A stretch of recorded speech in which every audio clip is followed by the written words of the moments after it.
Take a long step 2,500 years back in time. Imagine you're a boy living in the ancient city of Athens, Greece. Your slave, Cleanthros, is walking you to school. Your father and a group of his friends hurry past talking loudly. They are on their way to the assembly. The assembly is an important part of democratic government in Athens. All Athenian men who are citizens can take part in the assembly. They debate issues of concern and vote on laws. As the son of a citizen, you look forward to being old enough to participate in the assembly. The birthplace of democracy. The ancient Greeks influenced how people today think about citizenship and rights. In Athens, a form of government developed which the people participated.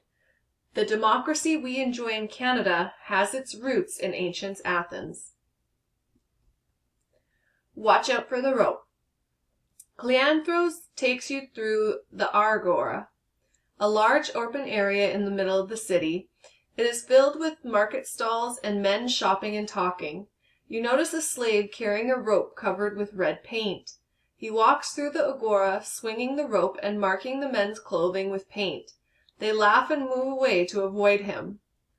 Cleanthros explains they need more people for the assembly. If the men who are marked with red paint don't go, they will be fined. Why don't they want to go to the assembly, you ask? Cleanthros shakes his head. They would rather stay in the market gossiping. They should be happy they live in a place where there is a democracy.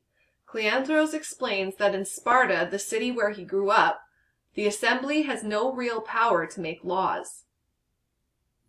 Who were the citizens in ancient Athens? Slaves like Cleanthros, whom you met in the opening story, did not have the right to participate in Athenian democracy.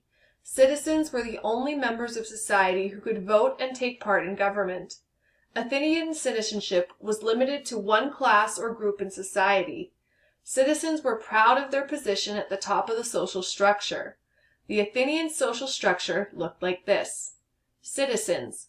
Citizens were children of parents who were born in Athens. Only male citizens could participate in voting and governing the city.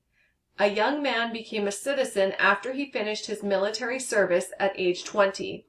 Women could not participate in Athenian democracy. The Metics.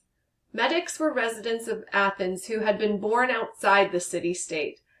They were not allowed to own land and could not become citizens. Slaves. Slaves were owned either by private Athenians or by the city-state. Many slaves were people who had been taken prisoner when their city-state was attacked by the Athenians. Slaves could not become citizens. Identity and status were defined by the level of social structure in which a person was born. As a rule, people were not able to move from one class to another. Only on very rare occasions could a metic or a slave be granted citizenship. So did you know that Canadians were once considered British citizens under the law? The Canadian Citizenship Act, which came into effect on January 1st, 1947, changed all that. Now, people like Isa Ahmed, shown here, originally from Pakistan, can become Canadian citizens.